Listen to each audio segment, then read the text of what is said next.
Wacana kenaikan harga rokok juga sudah sampai ke telinga para pedagang rokok. Namun mereka enggan menambah stok rokok yang hendak dijual karena takut malah merugi.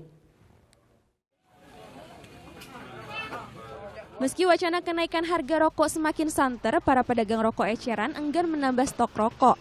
Mereka khawatir pendapatan justru menurun karena rendahnya pembelian.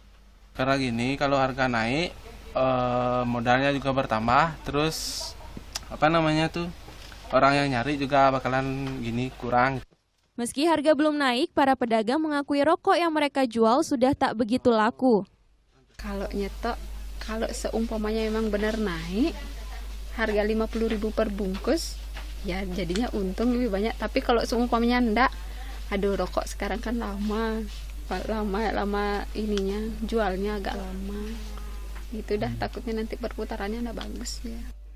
Sudah seminggu ini wacana kenaikan harga cukai rokok bergulir.